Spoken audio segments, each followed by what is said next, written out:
Sí, doctor. Ya, buenos días. Entonces, el día de hoy vamos a tratar sobre trastornos del agua y electrolitos. Es una parte importante en este capítulo. Siguiente. Entonces, el agua corporal total corresponde al 60% del peso, ¿no? Puede ser, el líquido intravascular corresponde al 5%, líquido intersticial 15% y el líquido intracelular 40%. Todo esto sumado da 60%. Esta es la distribución del agua corporal total. Entonces, en el intracelular tenemos más porcentaje de líquido intracelular, 40%. En el líquido intersticial 15% y en el líquido intravascular 5%. Total hace un 60%. Siguiente.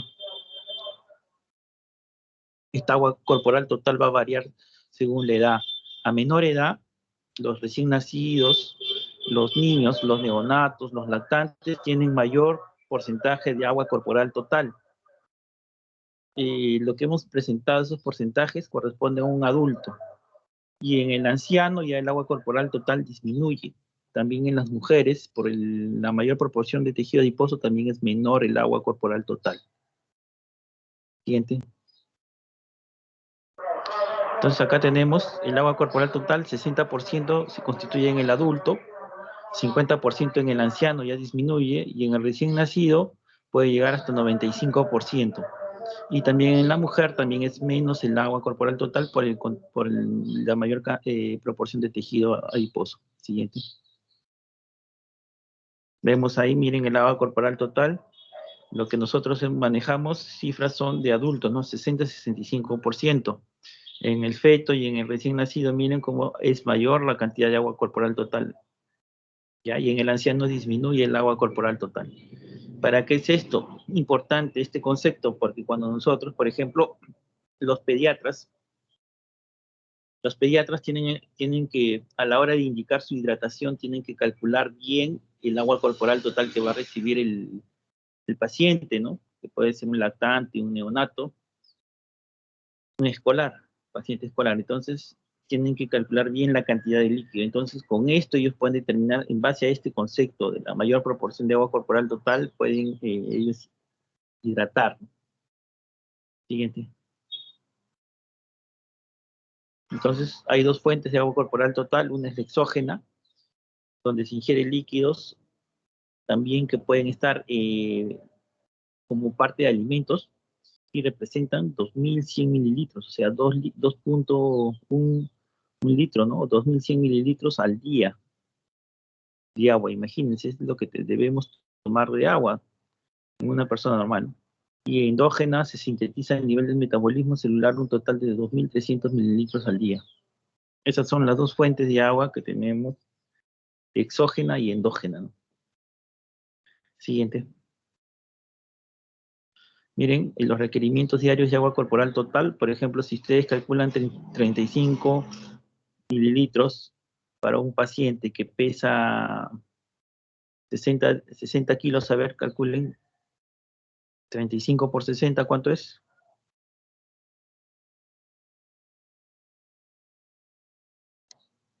¿Ya lo sacaron? 2100.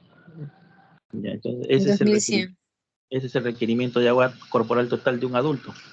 Y en el lactante, a ver, saquen 150 mililitros por 7 kilos.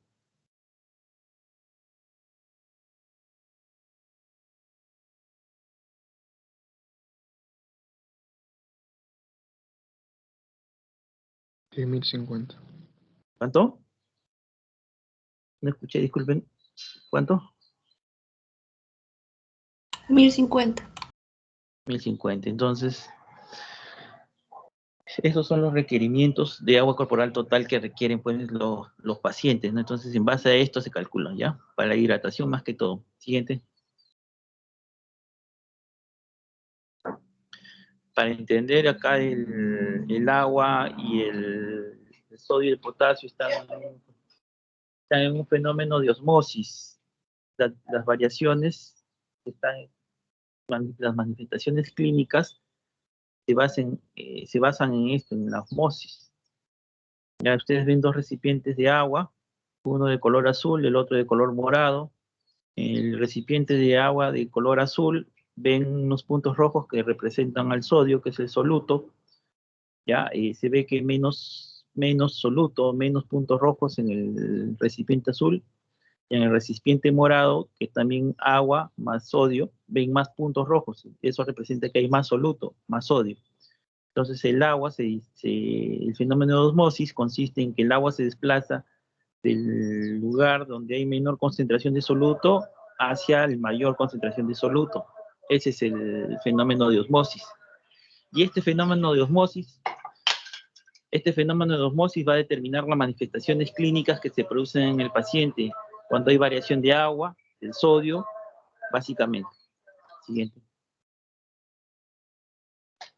Acá tenemos el fenómeno de osmosis, por ejemplo, vemos en el centro cuando hay una solución isotónica. Isotónica quiere decir que mantiene la osmolaridad normal en el extracelular y en el intracelular también está en un equilibrio y ven la célula normal. Pero cuando se rompe ese equilibrio, cuando se rompe este equilibrio, por ejemplo acá vemos cuando hay una solución hipertónica, cuando hay una solución que tiene más osmolaridad en el extracelular, una solución hipertónica, miren cómo se desplaza el agua del intracelular hacia el extracelular, ¿no? Hacia la solución hipertónica que está en el espacio extracelular. Entonces el agua del intracelular se va hacia el extracelular, hacia el espacio extracelular, porque hay más concentración de soluto, porque hay una solución hipertónica. Y la célula, miren cómo se crena. Lo contrario sucede. Cuando tenemos una célula y hay menos osmolaridad en el extracelular, hay menor osmolaridad en el extracelular. Ya, entonces, si hay menor osmolaridad en el extracelular por una solución hipotónica, el agua se desplaza del extracelular, del espacio extracelular al espacio intracelular. Eso origina un edema celular. Un edema celular. Ese edema celular entalla en la membrana celular y produce, en este caso es un glóbulo rojo, hemólisis. ¿Ya? Acá quedó claro este concepto de la osmosis. Entonces, las manifestaciones clínicas que se producen en estos pacientes, básicamente es por esto, ¿no? Por los fenómenos de osmosis. A ver, siguiente. Entonces, cuando hay puede haber pérdida de agua o pérdida de sodio, eso nos va a llevar a una deshidratación. La deshidratación hipertónica es la pérdida predominante de agua, mayor que de solutos. Ejemplo, la diuresis osmótica. Los pacientes diabéticos, cuando tienen glicemias elevadas, producen un aumento de osmolaridad en el espacio intravascular y eso hace que el agua que está en el intracelular y en el extracelular se dirija hacia el intracelular para equilibrar la osmolaridad. Entonces, eso va a producir diuresis osmótica. El paciente diabético se deshidrata, ese es el principal fenómeno fisiopatológico que se produce. Y cuando pierde el agua, el sodio se eleva a más de 150 equivalentes, ¿no? Lo contrario sucede también cuando se pierde más sodio que agua, también puede suceder eso. Eso puede presentarse cuando hay fiebre o en el ejercicio y el sodio está a menos de 130 equivalentes. Siguiente. Entonces acá tenemos una deshidratación hipertónica. Vemos que en el extracelular tenemos un glóbulo rojo y vemos los puntos azules que son el sodio o soluto y la osmolaridad, por lo tanto, es mayor en el extracelular que en el intracelular, ¿no? En el intracelular dentro del glóbulo rojo hay pocos puntos azules, poco sodio. Hay más sodio, puntos azules en el espacio extracelular. Entonces el agua sale del intracelular al espacio extracelular y la célula se crena, en la crenación de la célula del glóbulo rojo. Eso sucede en la deshidratación hipertónica. Eso no solo puede suceder ahí, también puede suceder a nivel de la neurona, a nivel del sistema nervioso central, puede afectarle. Siguiente.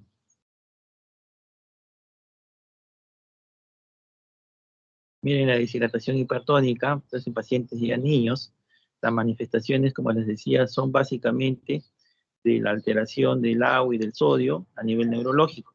Cuando el agua y el sodio no están en un equilibrio adecuado, la primera manifestación es sistema nervioso central se altera. Miren cómo este niño está todo encefalopático, somnoliento, prácticamente está entrando al coma. Miren cómo presenta signos de hipoperfusión tisular, como unas líneas azules que se denominan lívidos reticulares. ¿Ven el lívido reticulares en el pie?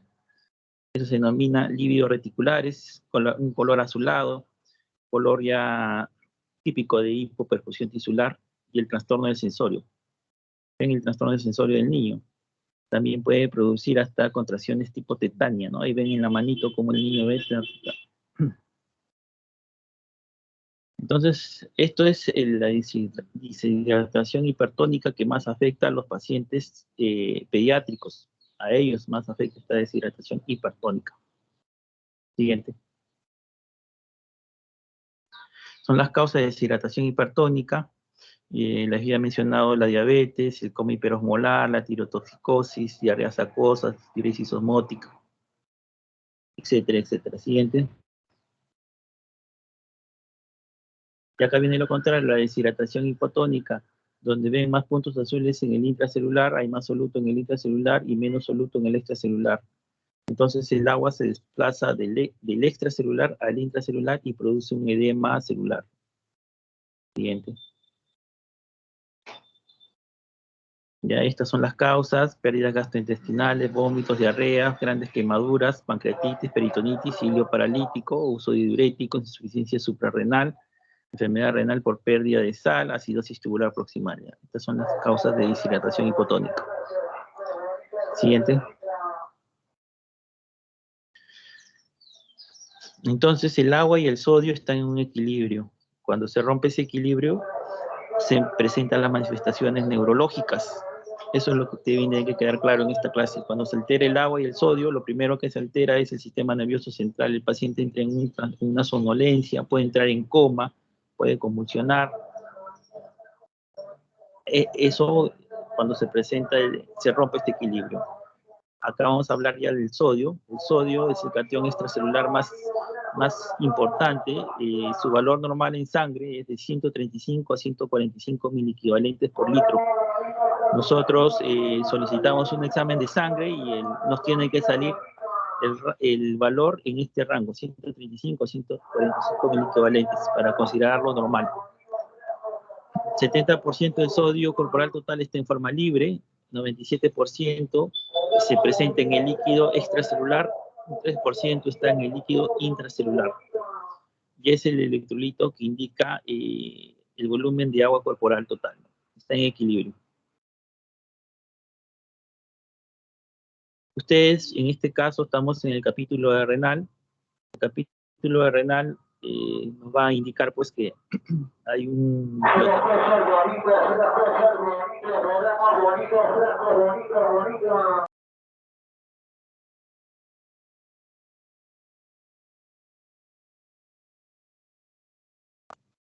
Entonces, como les decía, acá en el capítulo renal, tenemos pacientes con insuficiencia renal crónica. El paciente con insuficiencia renal crónica tiene dificultad para eliminar el agua. Entonces, como va a retener más agua, el riñón es el órgano donde se elimina el agua, entonces el organismo va a tener más agua. Entonces, pacientes con insuficiencia renal son pacientes edematizados, que tienen edema, ¿no? Edema de miembros inferiores. Cuando es muy severo pueden llegar hasta la nasarca. Pero esa carga de volumen, ese exceso de agua, va a diluir el sodio. Tenemos sodio ya un valor constante, nosotros en sangre lo diluye el sodio y va a producir hiponatremia. Los pacientes con insuficiencia renal retienen agua, van a retener agua y el sodio va a estar bajo, ¿no? Porque esa retención de agua va a diluir el sodio. Pacientes con insuficiencia renal crónica van a tener hiponatremia con agua corporal total aumentada, ¿no? Muy probablemente. Siguiente. Entonces, la hiponatremia es un indicativo de aumento de agua corporal total. Quiere decir que tienen un exceso de agua y ese exceso de agua está diluyendo el sodio. ¿Qué enfermedades también pueden presentarnos esto? La cirrosis hepática y la insuficiencia cardíaca. Paciente que tiene insuficiencia renal, insuficiencia cardíaca y cirrosis hepática retienen agua y eso va a diluir el sodio que tenemos y por un aumento de agua corporal total, ¿no? Lo contrario sucede con las hipernatremias. Las hipernatremias indican que hay una disminución del agua corporal total. Pacientes que se deshidratan, ¿no? Diarreas, vómitos, la diabetes es la causa más frecuente de esto. La diabetes mellitus lo que va a llevar al paciente a la descompensación es la deshidratación. Orina, se deshidrata por la vía urinaria, ¿no? Presenta una deshidratación severa por esa diuresis osmótica. Y esa disminución del agua corporal total se traduce en una hipernatremia. Siguiente. En este caso vamos a hablar de hiponatremia. La hiponatremia, como hemos mencionado, se puede presentar más frecuente en el paciente renal. Hemos dicho que retiene agua y esa retención de agua va a diluir el sodio que tiene en sangre y el paciente va a entrar a hiponatremia, ¿no? Pero existe un exceso de agua corporal total. Aumenta el agua. Siguiente. Entonces, definimos hiponatremia cuando el agua está por debajo de 135 mil equivalentes por litro en plasma.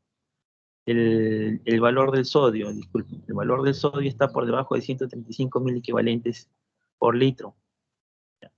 Entonces, cuando nosotros tenemos este valor por debajo de 135, tenemos que pensar que es por un exceso de agua, como dice acá en la diapositiva.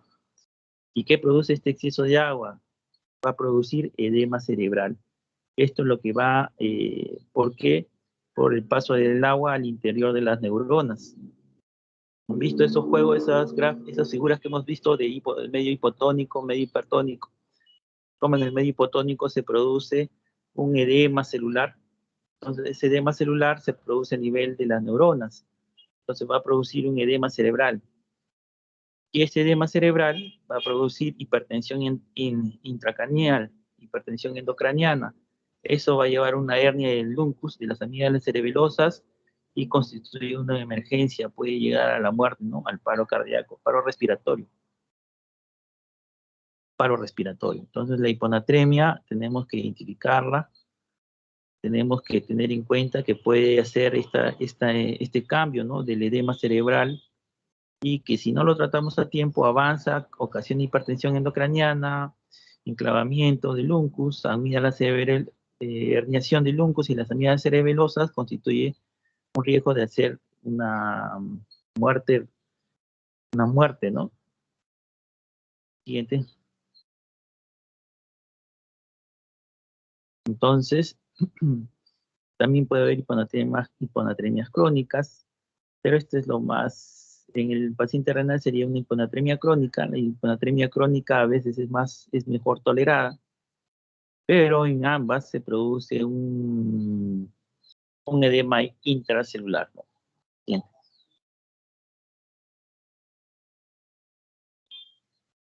También podemos calcular la osmolaridad. Cuando tenemos un paciente con hiponatremia, tenemos la obligación de calcular la osmolaridad. Miren, ¿qué nos da la osmolaridad en sangre? La fórmula 2 multiplicado por la suma del sodio más el potasio más la glucosa dividido entre 18 más la urea dividido entre 5.2. Eso nos da la osmolaridad. Recordar que la osmolaridad normal es de 280 a 295 milosmoles por kilo. Ese es el valor normal. Cuando el valor de la osmolaridad plasmática permite distinguir, el valor de la osmolaridad plasmática permite distinguir entre hiponatremia falsa y hiponatremia verdadera. Si es una hiponatremia verdadera, la osmolaridad está baja, ¿no? Si es una hiponatremia falsa, la osmolaridad puede estar normal o aumentada en el cálculo, ¿no? Siempre debemos hacer este cálculo de la osmolaridad. Siguiente.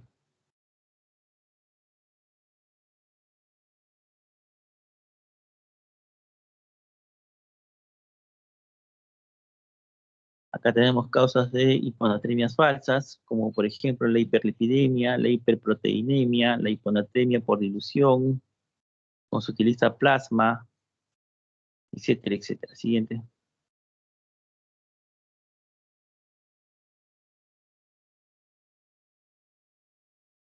Acá en los pacientes renales, como ya les mencioné, vamos a ver la hiponatremia hipotónica hipervolémica, ¿no? Insuficiencia cardíaca, cirrosis, insuficiencia renal crónica, ¿no? Siguiente. Siguiente. Entonces, la clínica es básicamente a nivel del sistema nervioso central y es y es porque se produce un edema celular secundario al paso del agua al interior de la célula. Eso es lo que se produce en la hiponatremia, ¿no? La mortalidad y la morbilidad dependen de la intensidad y la rapidez en que se produzca esta hiponatremia.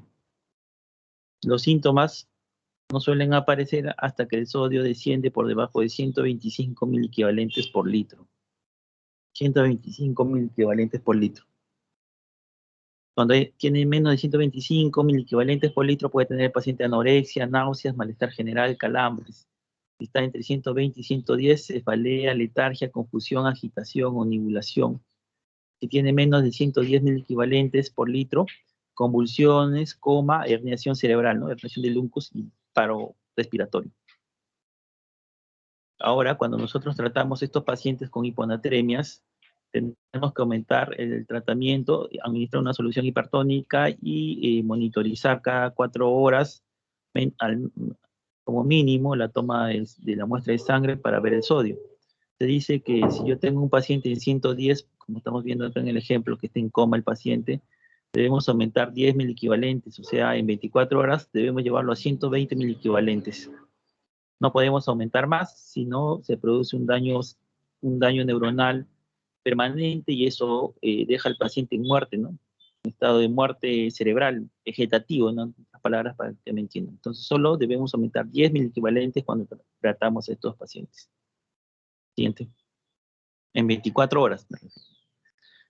Entonces, la hiponatremia debemos calcular la bioquímica, el hemograma, tomar el electrocardiograma, los iones en orina de sodio, potasio, osmolaridad plasmática, osmolaridad en orina. Todo estos exámenes debemos tener en cuenta. Siguiente. Luego tenemos la hipernatremia, ¿no? La hipernatremia, siguiente. Siguiente. La hipernatremia sucede cuando el valor del sodio plasmático es mayor de 145 mil equivalentes, dado que el sodio es el principal ion con actividad osmótica del líquido extracelular. Un aumento plasmático determina un estado de hipermolar. Entonces acá también se produce daño neuronal cuando hay hipernatremia igualito, ¿no? Siguiente. Entonces la causa principal de esta hipernatremia es la pérdida de agua, las diarreas, los vómitos, la deshidratación, las quemaduras, el uso de diuréticos, es la causa principal. También puede ser el aumento de ingesta de sodio, ¿no? Aumento del sodio también puede ser. Siguiente. Entonces, las causas también son a nivel neurológico, como les he mencionado. Cuando el sodio es más de 145, hay aumento de la osmolaridad plasmática. Esa alteración de la osmolaridad plasmática lleva al fuego, ¿no? Al movimiento del agua. El agua se desplaza del movimiento del agua de intracelular hacia el extracelular. Y eso es con la finalidad de corregir la osmolaridad plasmática, pero eso no sucede. Entonces hay una disminución del líquido intracelular y eso da las manifestaciones clínicas. Siguiente.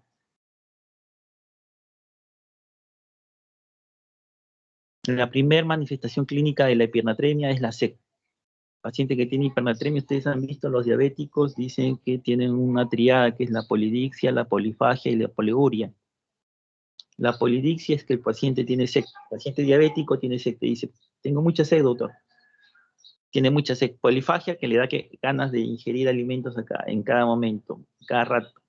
Y poliuria es que orina más de 3 litros al día. Pero la SEC es el síntoma principal de defensa ante la hiperosmolaridad y la hipernatremia. La SEC ese es el primer síntoma que aparece. En niños lógicamente va a dañar el sistema nervioso central, se va a producir por diarreas, vómitos, una deshidratación grave o moderada, producir alteración del estado de conciencia, letargia, irritabilidad, coma, SEC intensa, puede también ocasionar a nivel osteotendinoso hiperreflexia o mantener el tono muscular. Siguiente. Entonces la SEC, ¿no? Es el principal Es la manifestación clínica inicial, y las otras, pues, según la intensidad, van a ser a nivel neurológico, ¿no? Que van desde letargia, estupor, coma, irritabilidad hasta convulsiones. Siguiente. Puede ocasionar también daño, si no se corrige a tiempo, deja secuelas, ¿no? La muerte neuronal, porque en realidad estas alteraciones del sodio, tanto hipernatremia como hiponatremia, van a producir muerte neuronal. Entonces, la muerte neuronal, ustedes saben que deja secuelas, ¿no? Motoras, como monoplegia. Ven ahí en la figura de ese niño que no puede caminar por sí mismo, tiene que estar con apoyo. Eso puede producir si es que no se corrige a tiempo. Siguiente. Entonces acá se calcula el agua corporal total. Miren el ejemplo. Por ejemplo, acá tienen el agua corporal total, que es, con esta fórmula, por ejemplo, nosotros tenemos hipernatremia. Tengo 165 de sodio acá, dice. 165 de sodio en la fórmula. Un paciente tiene 165 mil equivalentes de sodio. Ya está en hipernatremia. Entonces, nosotros tenemos que dar soluciones hipotónicas para el tratamiento. ¿Qué soluciones hipotónicas damos? Damos agua destilada, los frascos vienen de 1000, o podemos dar dextrosa al 5%, los frascos también vienen de 1000. Son las dos soluciones hipotónicas que utilizamos. Ahora, para calcular qué cantidad de agua le damos a estos pacientes, calculamos mediante esta fórmula el volumen exacto. Por ejemplo, 0.6 por peso entre el sodio plasmático, que es el resultado que tenemos, entre una constante que es menos 140 dividido entre 140. Por ejemplo, acá tienen un paciente de 55 kilos que tiene 165 mil equivalentes de sodio. 165 mil equivalentes de sodio, el sodio está elevado, y miren, saca la fórmula y sale más o menos 5.8 litros, es lo que requiere el paciente, de agua para poder lograr un equilibrio, para llevar este sodio a la normalidad. De nuevo decirles que si tenemos un paciente con sodio elevado, 165, lo vamos a llevar a 10. O sea, lo podemos bajar 10.000 equivalentes, o sea, lo llevamos a 155.000 equivalentes, tomamos la muestra cada 4 horas y cerramos. Si ya está en 155.000 equivalentes, cerramos la vía, ¿no? Ya no pasamos los 5.8, puede ser que haya pasado 3 litros nada más y con esos 3 litros haya bajado a 155. Tampoco no se puede variar tanto como para subir, como para bajar el sodio, no debe variar más de 10.000 equivalentes en 24 horas. Siguiente. Entonces, ya hablamos del agua y del sodio, las manifestaciones son a nivel neurológico. Ahora el potasio va a producir manifestaciones a nivel cardíaco. Ustedes saben que el riñón, como les decía, es el órgano donde se excreta agua, se excreta predominantemente agua y se excreta predominantemente potasio. Si el riñón falla, no trabaja, el potasio en sangre va a estar elevado, y ese potasio en sangre elevado produce bradicardia, produce arritmias ventriculares, produce paro cardíaco. Esa es una de las causas de muerte de los pacientes con insuficiencia renal, el potasio alto. Nosotros tenemos un paciente con insuficiencia renal, cuando pedimos los análisis tenemos que pedir el sodio y el potasio. Porque el potasio es el que va a producir la muerte en estos pacientes. ¿Ya? Entonces el potasio no se puede eliminar por el riñón, porque este trabaja mal. Este es un electrolito predominantemente intracelular, a diferencia del sodio. El 98% del potasio está en el intracelular, solo un 2% está en el extracelular. Siguiente. Entonces quiero que miren acá, miren ahí un cuadrado rojo. Hay un cuadrado rojo, señálalo, a ver, el delegado que lo señale. Ahí miren, el 80% del potasio se elimina por el riñón, en la orina. Si tenemos un paciente con insuficiencia renal crónica, el potasio no se puede eliminar. Entonces ese potasio en sangre va a estar elevado, y el potasio en sangre elevado va a llevar a la muerte del paciente. Ya acá abajo hay una línea verde, dice el rango normal del potasio. Puede ser de 3.5 mil equivalentes a 5 milimol litro, o 5 mil equivalentes. milimoles igual a equivalentes. Ya, 3.5 a 5 mil equivalentes, ese es el valor normal. Eso tienen que saber de memoria. Todo médico debe saber de memoria, sí, por reflejo, cuánto es el valor del sodio en sangre y cuánto es el valor del potasio en sangre. Eso no pueden olvidar. Si yo les digo, el paciente tiene 8 de potasio, paciente que se dializa y tiene 8 de potasio, ¿qué dicen ustedes? ¿Puede morir? ¿Está en riesgo de muerte? Paciente con 8 de potasio. A ver. Sí, doctor. Está en riesgo de muerte. Entonces, Claro. la manifestación clínica de la elevación de este potasio es a nivel cardíaco. El potasio produce manifestaciones a nivel cardíaco. La primera manifestación que se produce es la bradicardia. Es bradicardia. El paciente llega con 30 latidos por minuto, 20 latidos por minuto, 15 latidos por minuto. Esa es la manifestación clínica inicial de estos pacientes. Hacen bradicardia. Si yo tengo un paciente que tiene insuficiencia renal, está en hemodiálisis y viene con 30 latidos por minuto, ¿qué voy a pensar? A ver, ¿qué electrolito está alterado? ¿El sodio, el potasio, el magnesio? El potasio. El potasio, ¿no? El potasio, lógico, el potasio. Entonces, esa es una indicación también de diálisis. En un paciente que tiene insuficiencia renal. Entonces, en un paciente que tiene insuficiencia renal,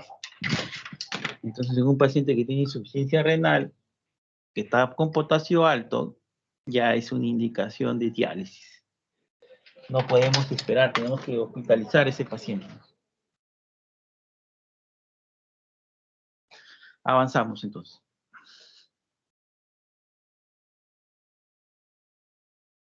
Estos son los factores que pueden producir la hiperpotasemia, ¿no?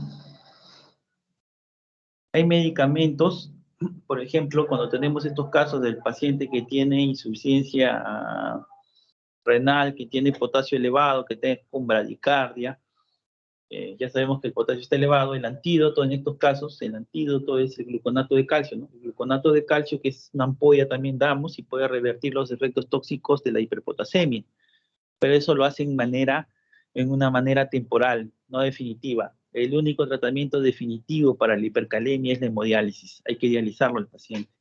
También se ha intentado, aparte del gluconato de calcio, pues, la nebulización con fenoterol. Lo nebulizan al paciente y también dice que la nebulización, los beta-2 agonistas desplazan el potasio hacia el espacio intracelular. Del extracelular lo desplazan al intracelular y con eso disminuye un poco el potasio. También se ha mencionado que el uso de la insulina también puede favorecer la entrada del potasio al espacio intracelular.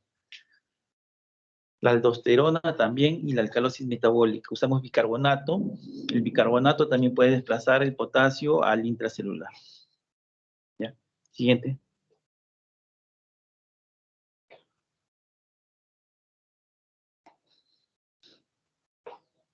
Entonces, el 90% del potasio, ustedes saben, ya se filtra por el riñón, ya hemos mencionado.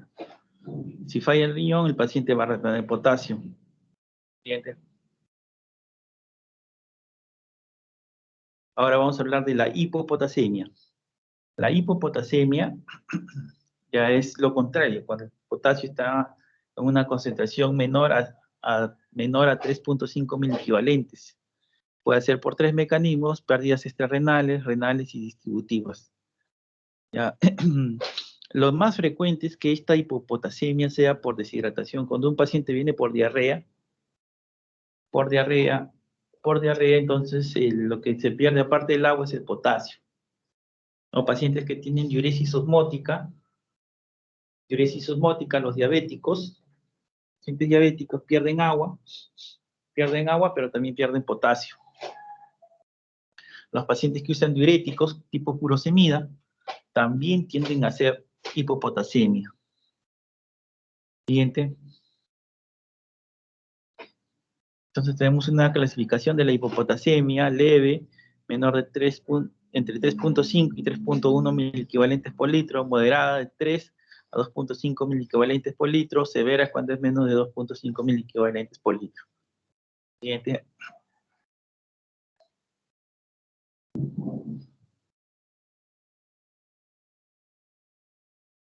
Acá tenemos las causas de hipopotasemia, ¿no? Hay que tenerlas en cuenta: la alcalosis metabólica, la estimulación con beta-2 adrenérgicos, la insulina, los diuréticos, ¿no?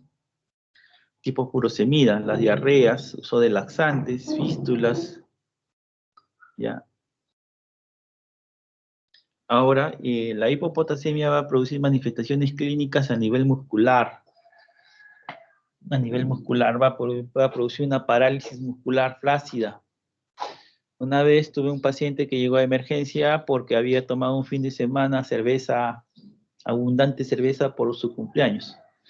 El paciente llega y no podía caminar porque tenía una parálisis muscular en miembros inferiores flácida. Le tomamos el potasio y el valor del potasio era 1.5 miliequivalentes.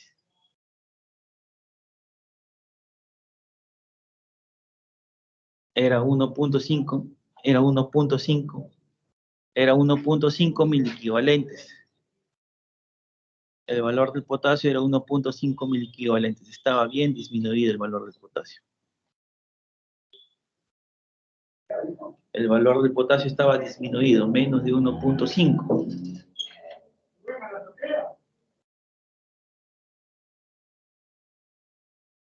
Entonces, se le repuso el potasio y el paciente mejoró, recuperó la fuerza muscular. Entonces, la principal manifestación clínica de estos pacientes son parálisis musculares flácidas. Paciente que también está en la UCI, está en ventilación mecánica. Con esto del COVID no se puede extubar si el paciente tiene un potasio bajo. Si está en 2 de potasio no podemos extubar porque va a fracasar la extubación.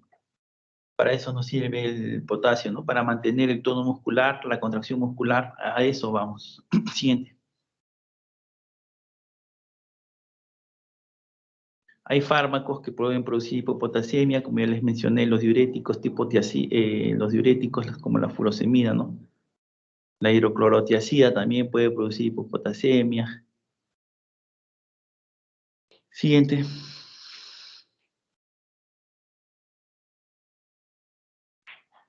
Las causas más frecuentes, ya mencionamos la diarrea, los vómitos, el uso de diuréticos, ahí está el porcentaje, ¿no?, de cada uno de ellos. Siguiente. Siguiente. Entonces, las manifestaciones clínicas son a nivel cardíaco. Se puede esto evidenciar en un electrocardiograma. Toman un electro y ven cambios típicos, como la presencia de la onda U. Después de la onda T se ve una onda U prominente, eso indica hipopotasemia. También prolongación de los segmentos QT y PR. También las manifestaciones neuromusculares, como ya les había mencionado, son debilidad, parálisis hasta respiratoria. Imagínense, puede producir una parálisis respiratoria, parálisis muscular flácida, calambres, parestesias digestivas, puede producir un ilio paralítico. Un paciente que tiene, ustedes saben que para la contracción del músculo liso a nivel intestinal también se requiere potasio, el paciente entra en ilio paralítico, ¿no?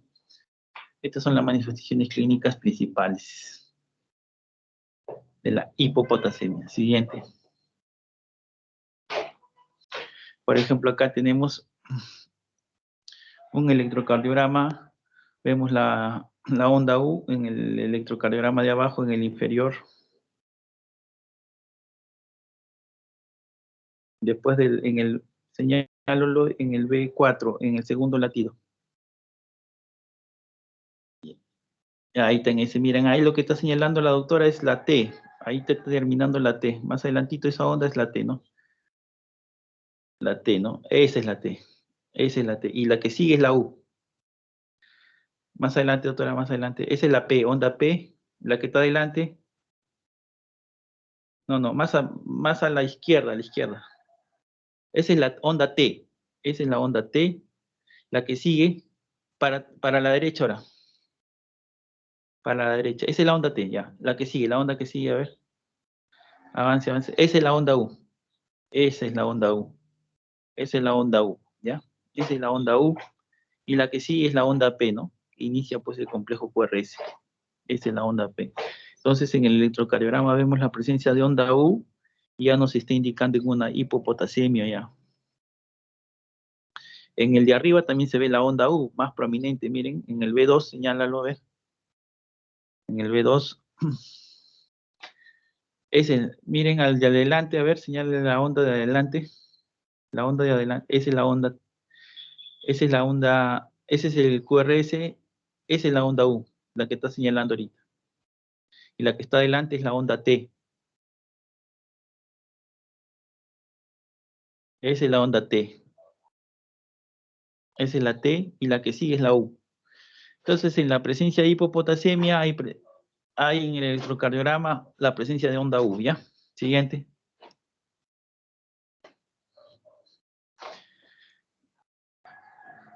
Todo paciente que estamos sospechando de alteración del potasio, mandatoriamente tenemos que tomar electrocardiograma.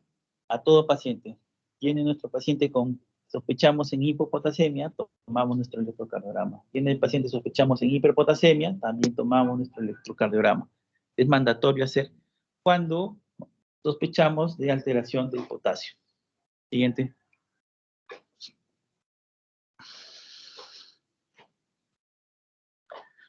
Acá también podemos ver el enfoque diagnóstico, ¿no? A ver, el sodio dosal, el potasio urinario. Si es menor de 15 milicavalentes, puede ser por pérdida extrarrenal. Si es mayor de 15 miliequivalentes en orina, es por causas renales, ¿no? Nos puede ayudar para determinar la causa del dosaje del sodio urinario. Siguiente. También las hipopotasemias se han asociado a hipomagnesemia, también se han asociado a esta alteración. Siguiente.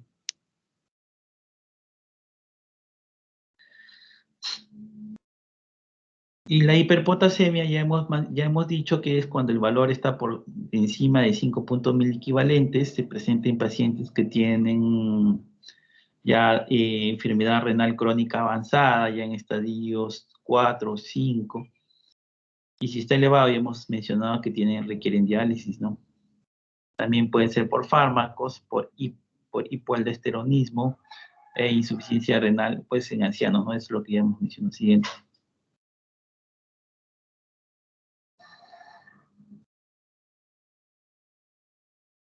En estos pacientes renales tenemos que dar una dieta que excluya todo lo que se menciona acá, ¿no? La espinaca, el tomate, el brócoli, la remolacha, la coliflor, la papa, el plátano. El plátano tiene bastante potasio. La carne, ¿no? El chocolate, las sardinas, todo eso tiene valor de potasio elevado, entonces deben evitar estos pacientes. Siguiente.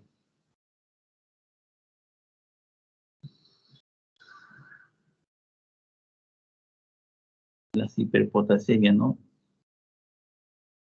Acá dice, cuando la función renal está por debajo de 15 mililitros minuto, es muy ya sugestivo cada hiperpotasemia severa, ¿no? Siguiente. Páselo, otra. También se ha intentado el tratamiento con fármacos como el octreotide, la insulina, sobre todo en pacientes con IRC, ¿no? Pero no está demostrado. El tratamiento final de esto es que el tratamiento final de esto es la diálisis. Ese es el tratamiento final de una hiperpotasemia, ¿no? Por causa renal, ¿no? Siguiente. Ya les dije que la hiperpotasemia da trastornos a nivel cardíaco, arritmias cardíacas, bradicardia, empieza con bradicardia. También puede producir parálisis flácida, parestesias, debilidad muscular. Siguiente. Lo que va a manifestarse en el electrocardiograma, en la hiperpotasemia. Miren, normalmente el electrocardiograma, ven en B4, señale B4, por favor. En B4, miren, si ustedes ven el complejo QRS, ¿no? Miren la onda R en un electrocardiograma, la onda T, la segunda, la onda T es más grande que la onda R, ¿no? Eso no puede suceder en un electrocardiograma normal. En un electrocardiograma normal, la onda R tiene que ser de mayor amplitud que la onda T. Miren esa onda T picuda, que es más grande que la onda R. Está señalando la doctora la onda T picuda, ¿no? Esa onda T picuda es más grande que la R. Onda T picuda. Yo tuve un paciente de 18 años con lupus eritematoso sistémico. Entró fue a una sesión de diálisis. Ustedes saben que el seguro a veces pues está aglomerado, ¿no? No se da abasto, entonces fue a una clínica particular y tenía una fístula arteriovenosa para la diálisis. La fístula arteriovenosa durante el que acude a la sesión se rompió la fístula, entonces el paciente hizo un sangrado masivo.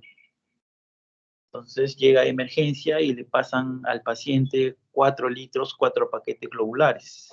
4 paquetes globulares, le transfunden 4 paquetes globulares y uno ya en sala de operaciones. Cuando el anestesiólogo va a iniciar la inducción, el paciente hace fibrilación ventricular, hace una arritmia ventricular. Me llaman a mí para la evaluación cardiológica, acudo y veo que en el electro tenía esto, ondas T picudas. Estas ondas T picudas tenía en el electro. Reviso el resultado del laboratorio antes de entrar a la sala y el paciente ya estaba, antes que le transfundan los 5 paquetes globulares, ya tenía 6.5 de potasio. Yo supongo que con la transfusión de los 5 paquetes globulares, ese 6.5 se convirtió en 8. Le dije, tómenle un AGA ahorita, le tomaron el AGA y efectivamente tenía el paciente 8.5 de potasio. Entonces, un paciente que entra a una sala de operaciones con 8.5 de potasio, ¿y cómo me di cuenta yo? Por el electro, porque tenía estas ondas T picudas. Por eso es que en la inducción hace descarga adrenérgica y hizo pues el paro, ¿no? Entonces, el potasio en los pacientes renales hay que tenerlo normal, si no, no se puede hacer ningún procedimiento. Y lógicamente, cuando ya vi que el paciente tenía esta alteración del potasio, llamé al anestesiólogo, conversamos y decidimos hacer una junta médica. En la junta médica llamamos al nefrólogo y le indicamos que mejor lo dialice antes de ingresar a la sala de operaciones, porque el cirujano pues manifestaba que si no recibía el tratamiento quirúrgico, este paciente iba a fallecer. 18 años con una nefropatía lúpica. Efectivamente vino el nefrólogo y lo dializó. Luego entró al procedimiento quirúrgico a la sala y ya no presentó ningún evento de arritmia. Entonces, esto es para todo médico. Tienen que tener mucho cuidado. Al anestesiólogo se le pasó este detalle. No miró el electro. Ya dijo que pase, ¿no? Tampoco se puso a pensar, ¿no? Paciente renal que me transfunden 5 paquetes globulares de sangre, lógicamente que va a elevar el potasio. ¿Cómo va a entrar un paciente con 5 paquetes globulares a sala de operaciones? Renal encima. Entonces, pues el anestesiólogo de 18 años, imagínense que te muera un paciente de 18 años en sala de operaciones. Que se muera un paciente en sala de operaciones de 18 años por una fístula arteriovenosa para diálisis es un juicio, ¿no? Problema médico legal. Hasta el anestesiólogo ha debido saber esto. Bueno, hasta acá la clase. Tengan en cuenta esto, los cambios en el electrocardiograma en el paciente tanto con hipopotasemia, con hiperpotasemia, ¿ya? No sé si hay alguna pregunta.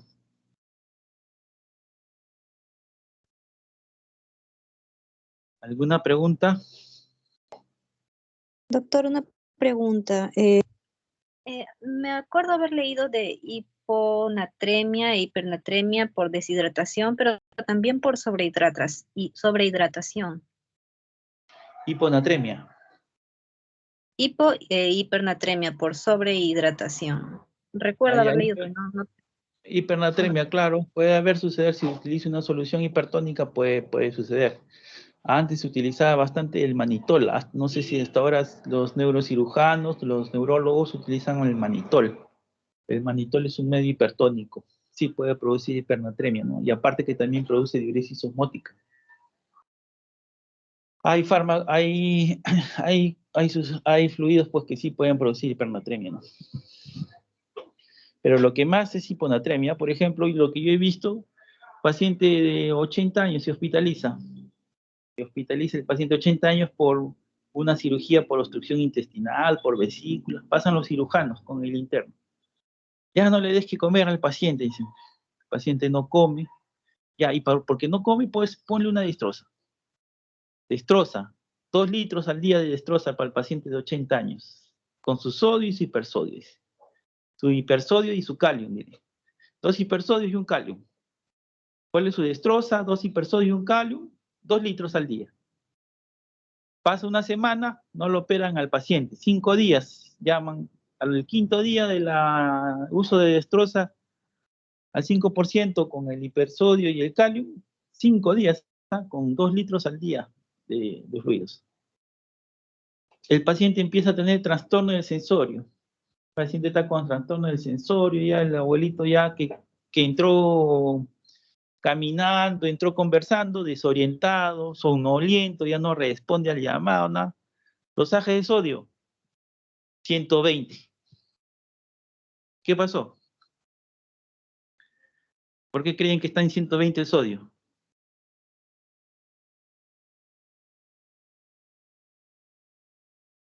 A ver, ¿por qué creen que el paciente tiene 120 de sodio?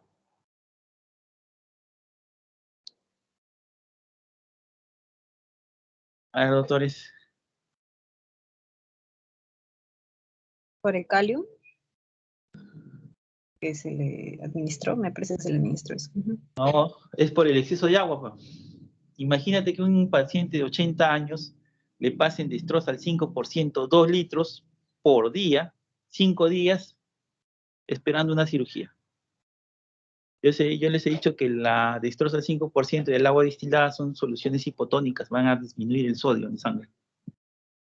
Eso pues sucedió, ya al paciente lo descompensaron, al final no se muere por el problema quirúrgico, se muere por una hiponatremia, ¿no? Porque con la hiponatremia, trastorno sensorio, el paciente se aspira, hace neumonía y queda. Entonces siempre a los pacientes de edad hay que tener mucho cuidado en tratarlos, no es que a todos les vamos a poner destroza al 5% con 2 hipersodios y 2 calium, eso podemos hacer por un día, 2 días máximo, ¿no? Ya después del segundo día, tercer día, tenemos que tener cuidado, tenemos que tener mucho cuidado porque ya lo encharcamos, ¿no? Ya producimos exceso de agua. ¿Y cómo nos damos cuenta? Con el balance hídrico. Toda historia clínica lleva su balance hídrico. Veo, el primer día, exceso de agua, más 500. El segundo día, exceso de agua, más 700. El tercer día, exceso de agua en el balance hídrico, más 300. El cuarto día, más 600. El quinto día, más 500. Súmale todo el exceso de agua que tiene el paciente. Entonces lo encharcamos, ¿no? El paciente hace la hiponatremia, se aspira, porque ya a esa edad ya no hay mucho movimiento respiratorio, se aspira, se hace neumonía intrahospitalaria y se muere por una neumonía intrahospitalaria y no se soluciona el problema quirúrgico. Hay que tener cuidado, el uso de fluidos, como dice su compañera, puede producir hiponatremia e hipernatremia. Bien raro que produzca hipernatremia. Hay 2 sustancias que solamente pueden producir hipernatremia, la solución al 3% y el manitol. Podría producir hipernatremia. Pero más pues la hiponatremia, ¿no? ¿Cuál? El sodio, la destroza y el agua destilada, que lo utilizan casi todos los médicos, la destroza. Siguiente. A ver, ¿alguna otra pregunta? ¿Alguna otra Doctor, pregunta? cuando usted se refería a hiponatremia aguda, bueno, que se producía edema cerebral y había bastantes En los 2 casos se puede producir hiponatremia, tanto en la aguda como en la crónica, en los 2 casos. Sí, pero luego de eso habló también de la hiponatremia crónica. O sea, ¿cuánto tiempo tiene que pasar para que sea de aguda a crónica, en este caso que es bien complicado? Eso es más que todo es teórico, ¿ah? La literatura dice 48 horas, dice ahí donde presentado. Pero en las agudas más que todo se sospecha en los pacientes que tienen diarreas y sobre todo se ve en niños. En niños se ve más diarreas que produzcan hiponatremia, en niños y en ancianos. En un adulto bien raro que se produzca. Yo he visto diarreas que han producido hiponatremia en niños y en ancianos. Por eso es que en niños, cuando hidratan, utilizan una solución que se denomina polielectrolítica. Los pediatras, según el kilo, le calculan el volumen de agua, le calculan el volumen de sodio y el volumen de potasio. Los pediatras, tipo así matemático, le calculan. Y en ancianos también he visto hiponatremia por diarrea, ¿no? En ancianos. O sea, esos dos casos son agudos. En niños y en ancianos se ve más agudo. ¿Y en quién veo crónica? En pacientes que tienen insuficiencia renal, pacientes que tienen insuficiencia cardíaca, pacientes con cirrosis hepática, ahí se ve lo crónico. En pacientes que tienen hipotiroidismo también he visto hiponatremias crónicas. Gracias, doctor. Sí.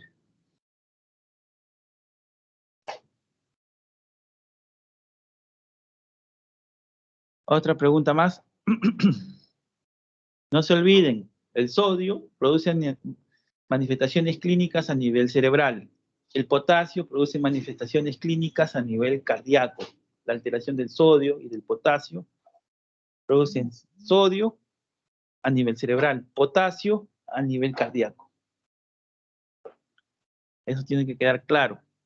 Paciente que tiene alteración del potasio, tengo que tomar mi electrocardiograma. ¿Alguna Doctor, otra pregunta? ¿y a un paciente con cólera, cómo sería su abordaje? ¿Con cólera? Ajá, con la enfermedad de Ya. cólera. Miren, siempre cuando ustedes empiecen una hidratación, tienen que empezar con la solución al 9 por 1000, que es la solución fisiológica. Por ejemplo, viene cualquier paciente por diarrea. Pónganse ustedes que están de guardia, viene el paciente, tiene diarrea. Lo tienen que hidratar. La primera indicación que tienen que dar es la hidratación. La hidratación, según el estado hemodinámico del paciente, pues, si está hemodinámicamente estable, presión arterial normal, no tiene mucosas secas, no está taquicárdico. Dices, ya puede hidratación oral, ¿no? Se usa la hidratación oral. Pero pacientes que vienen ya con la presión baja, viene con malestar general, mucosas secas, ojos hundidos, presión baja, 85-50, paciente que tiene 115 de frecuencia cardíaca, taquicárdico, entonces ese paciente hay que hidratarlo por vía endovenosa. Y la primera solución que indicamos es la solución al 9 por 1000, la solución isotónica. Es la solución isosmolar o isotónica. Ese fluido no nos va a alterar la osmolaridad en sangre. Se supone que no nos va a alterar tanto el sodio, no nos va a alterar tanto el volumen del agua corporal total, va a mantener un equilibrio. Entonces utilizamos la solución al 9 por 1000, que es la solución isotónica. Lo hidratamos. Si es el cólera, se supone que pues esta enfermedad produce una deshidratación tan severa que por lo menos requiere unos 8 litros. Entonces hay que hidratarlo así en forma agresiva, 1 litro por hora. Si es que está hipotenso, tiene por decir 80-50 de presión arterial, hay que hidratarlo por hora, en las primeras 3 horas, al menos en la primera y segunda hora 1 litro. Y el tercer frasco ya pues hay que pasarlo en 3 horas, el cuarto frasco también en 3 horas. Entonces vamos a hidratarlo en forma agresiva. Y luego que ya ingresamos al paciente, lo hidratamos, esto se cumple para todos, para todos los pacientes, ya hemos pedido el dosaje de sangre. Se supone que el dosaje de sangre, ahí hemos pedido electrolitos, sodio, potasio, urea, creatinina, y ahí determinamos según el valor que tenga, determinamos qué solución va a requerir, si es una solución hipotónica o una solución hipertónica, para el cambio. De inicio nunca utilizamos una solución hipotónica o una solución hipertónica, no utilizar eso. De inicio, si queremos hidratar, hay que usar una solución isotónica, y después con el resultado del laboratorio podemos variar. Siguiente, ¿otra pregunta más? Siempre tengan en cuenta, el paciente renal siempre es un paciente que va a tener sobrecarga de agua. Si tiene sobrecarga de agua, ¿cómo va a estar el sodio? ¿Bajo o alto? ¿Qué dicen? ¿Cómo está el sodio en un paciente con enfermedad crónica, enfermedad renal crónica? ¿Cómo está el sodio? Bajo, ¿no? Disminuida. Disminuido. Entonces, eso hay que tener presente. ¿Y el potasio cómo va a estar? ¿Alto o bajo? Alto. Y entonces, ya, este es serían las conclusiones de la clase que tienen que tener presente siempre.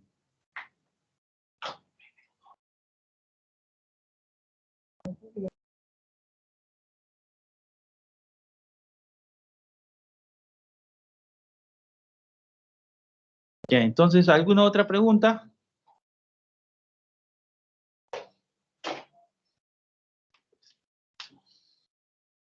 ¿Alguna otra pregunta para finalizar la clase?